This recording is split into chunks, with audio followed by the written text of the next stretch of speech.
अखबारों में हम जब भी उठा के देखें तो आप देखिए कि किस तरह से कहीं ना कहीं हम देखते हैं कि किसी ना किसी मार्जिनलाइज वर्ग के तबके को, चाहे वो माइनॉरिटी से आ रहे हो, चाहे दलित कम्युनिटी से आ रहे हो, चाहे महिलाएं हो या आदिवासी हो, तमाम तरह की जो भी मार्जिनलाइज कम्युनिटी है उनके लोगों को लगातार ये एहसास दिलाने की कोशिश की जाती है कि आप इस देश के इक्वल नागरिक नहीं हैं, आप एक समान नागरिक नहीं हैं और आपको अगर इस देश में रहना होगा तो एक डर के माहौल के साथ रहना होगा। अगर इस तरह की गुंडागर्दी और हिंसा की राजनीति बढ़ती है तो सिर्फ और सिर्फ मुसलमान कौम के लोग ही नहीं उसको सफर करते हैं। नमस्कार, आदाब। मेरी मौजूदगी जेएनयू में है, देश की सबसे प्रतिष्ठित यूनिवर्सिटी जवाहरलाल नेहरू यूनिवर्सिटी, जहाँ से देश के अंदर हमेशा एक इनकलाब की आवाज़ बुलंद होती रही है। और आज भी इस दौर में भी जब आवाज़ों पर पहरे हैं और आवाज़ों को रोकने और दाबने की पुरजोर कोशिशें हैं, उस बीच भी जेएनयू अपने जिंदा होने का सबूत दे रहा है, हर वक्त हर घड़ी। ऐसे में देश के भीतर लगातार सांप्रदायिक माहौल को बिगाड़ा जा रहा है, जिसमें सबसे ऊपर अगर नाम लिया जाए ऐसे माहौल में, तो उत्तराखंड एक ऐसी माटी जो अपने ट्यूरिस्टियल प्लेस के लिए, अपने विजिटर्स के लिए फेमस है, जो हरिद्वार की धरती है, जहाँ पर मतलब एक तरीका से सांस्कृतिक रूप से और पौराणिक रूप से बहुत अपना एक महत्व रखती है। लेकिन उसी मिट्टी में अभी मौजूदा समय में जिस तरह से नफरत का जहर घोला जा रहा है, वो बिल्कुल कुछ इस तरह से है जो हिंदुस्तान की फिजाओं को कहीं ना कहीं बदनुमा कर रहा है। हालिया मसला जो है वो उत्तराखंड के हरिद्वार से उठा है, कोटद्वारा से, जहां एक नौजवान है दीपक, और हिंदुस्तान को ऐसे दीपकों की जरूरत है। वो दीपक जहां पर कुछ लोग, जिन्हें पता नहीं कौन सी अदालत ने या कौन से थाने ने या कौन से कोर्ट ने या कौन से सिस्टम ने ये छूट दे रखी है कि आप जाइए बोर्ड बदलवा दीजिए, आप किसी को भी सड़क पे खड़े करके बेइज्जत कर दीजिए, और उन पर पुलिस हाथ जोड़ते हुए गिड़गिड़ाते हुए नजर आती है। समझ नहीं आता है। वो एक ऐसा सूबा उत्तराखंड उत्तराखंड जहां के मुख्यमंत्री को हर चीज में जिहाद दिख जाता है। नकल हुई तो जिहाद, लैंड पे अगर कुछ हुआ तो जिहाद, अगर कुछ हुआ तो उनको जिहाद जिहाद जिहाद स्पेशलिस्ट हैं वो। ऐसे में क्या ऐसे अराजक तत्वों पर उनकी क्या नजर है, उनकी क्या, उनको लेकर उनका क्या सोच है, या उनकी पुलिस क्या ऐसे लोगों के सामने मूक दर्शक बनी रहेगी? अब मैं सीधे बातचीत करूंगा। मेरे साथ जेएनयू एसयू की जॉइंट सेक्रेटरी दानिश अली जी हैं, जो काफी संघर्ष के बाद यहाँ से चुनावी संघर्ष में ये जीती हुई कैंडिडेट है, यहाँ की जनप्रतिनिधि हैं। तो मैं सीधे सीधे इनसे बातचीत करूंगा कि जेएनयू क्या सोचता है ऐसे मुद्दों पर, और देश के अंदर ये एक हालिया मसला है उत्तराखंड का, इसके अतिरिक्त बहुत से ऐसे मसले हैं। सीधा दानिश जी, आप अपना परिचय दें, फिर बातचीत। जी। तो मेरा नाम दानिश है। मैं अभी जेएनयू में सीएचएस जो सेंटर फॉर हिस्टोरिकल स्टडीज़ है, उसमें पीएचडी कर रही हूँ। मेरा सेकंड ईयर अभी स्टार्ट हुआ है और अभी हालिया जो इलेक्शन हुआ था यहाँ नवंबर में, उसमें मैं जॉइंट सेक्रेटरी के लिए कंटेस्ट कर रही थी और फाइनली मैं लेफ्ट पैनल की तरफ से उसमें जीती थी। सेशन 2026-27। 26-27 जी। ओके।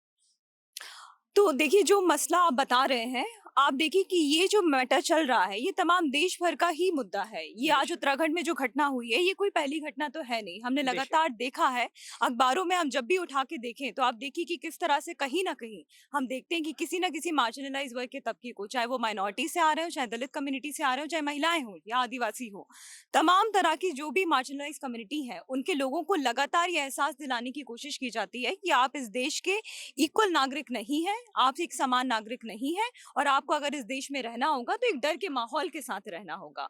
और हालिया में जो घटना घटी है उत्तराखंड में, आप देखिए कि वो कितना एक सीधा-सीधा उदाहरण है इस बात का कि हमारे देश में आज एक इस तरह का नफ़रत का माहौल बढ़ गया है, जहाँ पे जो हमारे मुसलमान कम्युनिटी के लोग हैं, उनको लगातार इस बात का एहसास दिलाया जा रहा है कि आप इस देश में आप एक इक्वल अधिकार के साथ नहीं रह सकते हैं। अगर आप कोई दुकान खोल के बैठे हुए हैं, तो आप उस दुकान का आप नाम क्या रखेंगे?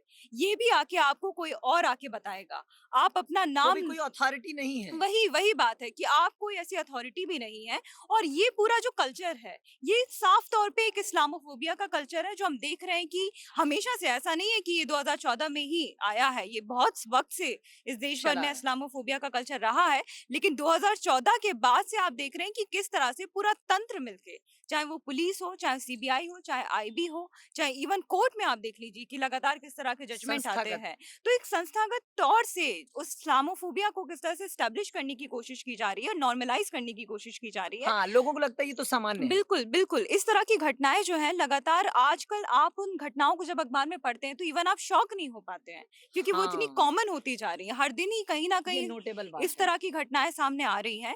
और ये जो घटना हुई, आप देखिए कि किस तरह से 26 जनवरी के दिन ये घटना हुई है, जो कि मुझे लगता है बहुत ही शर्मनाक बात है कि उस दिन जब तमाम देश भर में लोग एक गणतंत्र दिवस मना रहे हैं, एक वो जमहूरी निज़ाम। जी, बिल्कुल। और वो कॉन्स्टिट्यूशन को सेलिब्रेट करने का दिन है। वही कॉन्स्टिट्यूशन जो हमें ये अधिकार देता है कि हम सब इस देश में समान तरह के नागरिक हैं। बेश और चाहे वो मुसलमान हो, चाहे वो सिख हो, चाहे ईसाई हो, चाहे हिंदू हो, हम सब इस देश में समान अधिकार के साथ रहेंगे। एक बेश इस तरह का दिन जब आप एक कॉन्स्टिट्यूशन को सेलिब्रेट कर रहे हैं, उसी दिन आप देखिए कि कितनी शर्मनाक बात है कि किसी एक मुसलमान शॉपकीपर के साथ इस तरह की घटना हो रही है। और आप देखिए कि किस तरह से बजरंग दल वाले लोग, उनका आप हिम्मत देखिए, उनकी हिमाकत देखिए कि वो आज की डेट में उनको ऐसा लग रहा है कि वो इस तरह का कोई भी काम कर देंगे तो उन पे कोई कार्रवाई नहीं होगी। नहीं। क्योंकि पास्ट में आपने देखा है कि जब भी इस तरह की घटनाएँ हुई हैं तो कोई कार्रवाई नहीं हुई है। और बाद में इसलिए ऐसे लोग नेता बन रहे हैं, बीजेपी की बिल्कुल, सदस्यता बिल्कुल। लेते हैं अच्छा खासा पट्टा डाल के। वही, और ऊपर से उन्हें रिवॉर्ड मिलता है। हाँ, इस तरह के लोगों को जो इस देश में गुंडागर्दी की राजनीति, नफ़रत की राजनीति को फैला रहे हैं, उन्हें तमाम तरह से रिवॉर्ड मिल रहा है, सरकार में पोज़ीशनें मिल रही हैं, पोस्ट मिल रही है। और जहाँ हम देख रहे हैं कि इस तरह के लोग, एक मॉब का कल्चर जो है कि 5-10 लोग इकट्ठा होके कहीं पहुँच जाएँगे, किसी इंसान को अटैक कर देंगे, किसी को डरा देंगे, इस तरह का कल्चर भी बढ़ाने की जो की कोशिश की भय का जा रही माहौल। है, जो कि बहुत ही गलत बात है। और आप उस घटना में भी देखिए कि जब ये चीज़ हुई, वो शॉपकीपर की दुकान पे गए, 26 जनवरी के दिन की बात है, और किस तरह से उन्हें डराया गया, उनकी दुकान के नाम को उन्होंने लेके कहा भी बोला कि मैं गया। बदल लूँगा। बिल्कुल। अब सोचो कि कोई आदमी किसी के दबाव में ये कह रहा है कि मैं बदल लूँगा। इसका मतलब हाँ। वो बंदा ये समझ चुका है कि मुझे इस सिस्टम के इसी हिसाब से अब जीना है। जी। जी, वही बहुत सही बात आप बोल रहे हैं कि ये जो डर का माहौल है, उसमें हम देख रहे हैं कि हम भी एक मुसलमान कम्युनिटी से आने वाले लोग हैं, और वो डर को हम हर दिन-रात महसूस करते हैं। और हमारे घरों में भी ये बोला जाता है कि आप इस तरह की कोई घटना हो रही है, तो वहाँ पे चुप रह जाइए, क्योंकि आपको हाँ, पता है कि अगर आप बोलेंगे, तब आपके साथ क्या हो सकता है। अगर 10-15 लोग आपको आके अगर डरा रहे हैं, धमका रहे हैं, तो वहाँ पे आप अपने हक की बात नहीं कर सकते हैं। आपको कहीं न कहीं कॉम्प्रोमाइज़ करके यस सर वाले ज़ोन में जान ही की जाना बात होती पड़ेगा। है। बिल्कुल। और हमने देखा है कि मॉब लिंचिंग की घटनाएँ किस तरह से हुई हैं। सीधा-सीधा मुसलमानों को मार दिया जाता है कि एक भीड़ आती है, वो आपको कोई निज़ाम दे देगी कि ये चीज़ करिए, वो चीज़ करिए, कोई भी गोश्त इल्ज़ाम दिखा लगा देगी, देगी, कुछ भी दिखा कोई देगी। भी बेबुनियाद इल्ज़ाम लगा देगी और ये चीज़ हो जाएगी। लेकिन आप देखिए कि इस घटना में जो एक बहुत ही खूबसूरत बात है, ये इस तरह की घटनाएँ जब होती हैं, तो हम देखते हैं कि किस तरह से यहाँ का जो पुलिस प्रशासन है, उसकी तरफ से सीधे-सीधे चुप्पी होती है। चुप्पी तो आप छोड़ दीजिए, बल्कि हम देख पा रहे हैं कि किस तरह से अगर इस तरह का एक भीड़ का कल्चर बनाया जा रहा है, तो पुलिस भी कहीं न कहीं गिड़गिड़ाती हुई उनसे बात करती है। जो एक अथॉरिटी के सेंस में पुलिस के उनको पास बोलना ये चाहिए, वो उनसे नहीं हो पा रहा है। पुलिस अपना जो कानून है या उनको जो अधिकार मिले हाँ, हैं, ऐसे लगता है कि वो उनके सामने बंधे हुए हैं। जी।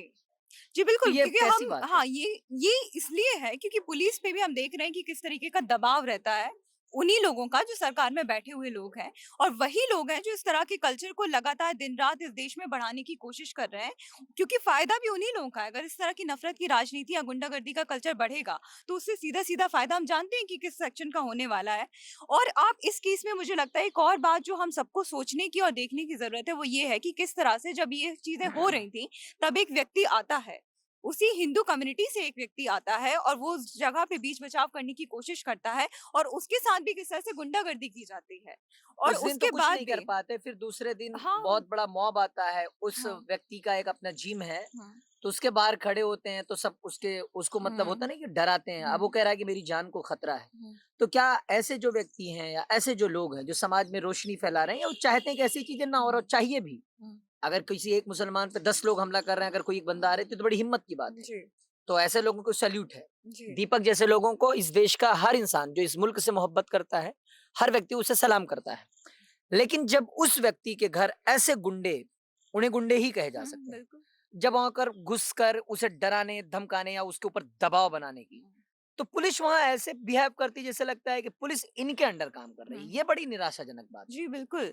आपने ये चीज़ बहुत अच्छी बोली है कि जो दीपक जैसे लोग हैं, मुझे लगता है कि पूरे देश भर में ऐसे लोगों की बहुत ज़्यादा ज़रूरत है, बेहद ज़रूरत है। जो कि मज़बूती से, हिम्मत के साथ इस तरह के लोगों के सामने खड़े हो सकें, इनकी नफ़रत की राजनीति को, इनकी गुंडागर्दी और हिंसा की राजनीति को सीधे खुले तौर पे आके चैलेंज कर सकें, उस पे सवाल उठा सकें। और आप देखिए कि इसमें भी जब दीपक उस पे आवाज़ उठाते हैं, तो उनके साथ भी जिस तरह की घटनाएँ हो रही हैं कि लगातार उनके जिम पे जाके लोग धावा बोल रहे हैं या एक भीड़ इकट्ठा हो जा रही है, उनको भी लग रहा है कि उनकी जान पे खतरा है। तो अब देखिए कि अगर इस तरह की गुंडागर्दी और हिंसा की राजनीति बढ़ती है, तो सिर्फ़ और सिर्फ़ मुसलमान कौम के लोग ही नहीं उसको सफ़र करते हैं। वो हर व्यक्ति पूरी उसका सोसाइटी। जी, वो हर व्यक्ति उसका शिकार बनेगा, जो भी इस हिंसा की राजनीति पे सवाल उठाएगा, उसका पुरज़ोर विरोध करेगा, चाहे वो किसी भी कौम के आते हों। तो आप देखिए कि ये जो कल्चर बनाया जा रहा है, इसको सिर्फ़ और सिर्फ़ ये मुसलमानों का रिस्पॉन्सिबिलिटी नहीं है कि वो उसको आके रेज़िस्ट करें। ये हम सबका, इस देश में रहने वाले हर तबके के लोगों का रिस्पॉन्सिबिलिटी है, क्योंकि अगर इस तरह का समाज बन जाएगा जहाँ पे नफरत की राजनीति को चमकाने वाले लोग सत्ता में बैठे होंगे, उनकी हिंसा के तहत वो लोगों को आवाजों को दबाने की कोशिश करेंगे, तो आप इस देश में गणतंत्र को नहीं बचा पाएंगे, इस देश में संविधान को नहीं बचा पाएंगे और इस देश को जो इतनी बरसों की लड़ाई लड़के जो आजादी मिली है, उस आजादी को नहीं बचा पाएंगे। हाल उसके पहले एक घटना हुई थी, ये तो अभी हुआ। उत्तराखंड काफ़ी लंबे समय से अस्थिर, ऐसा लगता है कि वहाँ पर सामान्य होता जा रहा है। एंजल चकमा एक स्टूडेंट था जो पूर्वोत्तर का था। उसको एक भीड़ रोकती है, उसे चाइनीज़ कहती है, उसे मोमो कहती है, पता नहीं क्या-क्या कहती है। उसके ऊपर ऐसा बोलती है तो वो बस सवाल पूछ जाता है कि ऐसा आप लोग क्यों कर रहे हैं? तो वो और उसका छोटा भाई कह रहा था, उसके ऊपर हमला होके उसे मार डालते हैं। मारते इतना मारते हैं, हॉस्पिटल में जाता है, फिर 2-4 10 दिन में वो खत्म हो जाता है। तो ये हमला सब पे हो रहा है। जी। नहीं, बिल्कुल आपने बहुत सही बात बोली है कि ये हमला सब पे हो रहा है। हम देख रहे हैं कि तमाम मार्जिनलाइज़्ड वर्ग से आने वाले लोग इस चीज़ को महसूस कर पा रहे हैं, उसका लगातार दिन-रात शिकार हो रहे हैं। और ये जो अदरिंग का पॉलिटिक्स है, किसी दूसरे को एक तरह से दुश्मन दिखा के या ये दिखा के कि आप और हम में एक बहुत बड़ी खाई है जो कभी पार नहीं होगी, चाहे वो नॉर्थ ईस्ट के लोग क्यों ना हों। और हमने देखा है कि तमाम सालों से इस तरह का माहौल इस देश में बनाया जा रहा है कि जहाँ पे आप अगर एक उनकी जो एक मनुवादी संघवादी विचारधारा है, अगर आप उसको नहीं विश्वास करते हैं, अगर आप उस पे सवाल उठा रहे हैं, तो लगातार वो आपको तमाम तरह के नैरेटिव के थ्रू ये दिखाने की कोशिश कर देंगे कि आप इस देश के दुश्मन हैं। और ये जो एक बहुत बड़ा नैरेटिव का उनका पार्ट होता है कि आप इस देश में देशभक्त सिर्फ तभी हैं, अगर आप उनकी एक संकीर्ण देशभक्ति की डेफिनेशन को अगर आप मानते हैं, तो सिर्फ तभी आप देशभक्त हो सकते हैं। तो इस पर भी सवाल वो उन है। लोगों का देशभक्ति का पैमाना क्या बिल्कुल, है? वही वही उनका देशभक्ति का पैमाना ही यही है कि आप उनका जो one religion, one culture, one language जैसा एक इतने डाइवर्स नेशन में आप रहते हैं, जहाँ पे नेशन, हिंदुस्तान को बोला जाता है कि यहाँ पे unity in unity and diversity diversity. का कॉन्सेप्ट है। और तमाम तरह के लोग, चाहे वो कश्मीर से लेके आप देख लीजिए कि साउथ के हमारे प्रदेशों को देख लीजिए, एक बहुत बड़ा कल्चर है, एक मल्टी कल्चर का हमारा कल रंगीला देश रहा है। है। और उसके बाद आप एक इस तरह का वन रिलीजन, वन कल्चर का थोपने की कोशिश करेंगे और फिर उसी के दायरे, उसी के डेफिनेशन बना के आप हर उस व्यक्ति को जो उस डेफिनेशन में नहीं आ पा रहा है, उसको कैटेगराइज़ कर देंगे कि आप इस देश का पार्ट नहीं हैं। तो आप उससे किस तरह का देश बनाएँगे? आप ही वो लोग हैं जो इस देश की आइडेंटिटी को ही खत्म कर रहे हैं, उसकी सुंदरता को खत्म कर रहे हैं। हमारे देश का जो संविधान है, जो तमाम लोगों को ये अधिकार देता है कि हम सब चाहे कितने ही डिफरेंट क्यों ना हो, लेकिन हम सब इक्वल सिटीज़न हैं। आप उस संविधान को खत्म कर देंगे। आपने अंजुम चकमा का अभी मेंशन किया, मैं कहना चाहूँगी कि इस देश में नॉर्थ ईस्ट के लोगों का बहुत कम लोग मेंशन करते हैं। वो क्या चीज़ें फेस कर रहे हैं खबरें उनकी बाहर सीधा-सीधा, नहीं आ पाती। खबरें बाहर नहीं आ पाती हैं और हम देख रहे हैं कि दिल्ली जैसी जगहों पर भी आप देखिए कि जब नॉर्थ ईस्ट के स्टूडेंट्स आते हैं पढ़ने के लिए, तो तमाम तरह से उन्हें रेसिज़्म झेलना पड़ता है। तो हम एक ऐसा देश बनाना चाहते हैं, हमारी राजनीति एक ऐसे समाज को बनाने की है, जहाँ पे हर तबके का इंसान ये महसूस कर सके कि वो एक समानता के अधिकार के साथ इस देश में, अपनी डिग्निटी के साथ इस देश में रह सके। और वही मैं बार-बार बोलना चाहूँगी कि हम जिन मुद्दों पे बात करते हैं, हमें बार-बार ये सोचने की, समझने की और बोलने की ज़रूरत है कि हमारी लड़ाई एक साझा लड़ाई है। चाहे वो मुसलमान कम्युनिटी से आने वाले लोग हों, चाहे महिलाएँ हों, क्योंकि आप देखिए दिन-रात महिलाओं के विरोध किस तरह के लगातार। अपराध बढ़ रहे हैं। चाहे वो आदिवासी कम्युनिटी हो, आप देखिए किस तरह से जंगलों को, ज़मीनों को बेचा जा रहा है। चाहे दलित कम्युनिटी हो कि आप देखिए कि लगातार किस तरह से जातिवाद की घटनाएँ बढ़ रही हैं। अभी रिसेंटली यूजीसी रेगुलेशन में ही आपने देखा। और उसके अलावा वो तमाम वर्ग के लोग, जो भी मार्जिनलाइज़ सेक्शन में आते हैं, जिनको भी इनकी राजनीति की वजह से ये बार-बार एहसास दिलाया जाता है कि आप इस देश में इक्वल सिटीज़न नहीं हो सकते, उन तमाम लोगों की लड़ाई एक साझा लड़ाई है और हम उन तमाम मुद्दों पे अपनी बात को पुरजोर तरीके से जेएनयू की तरफ से हमेशा उठाने की कोशिश करते हैं।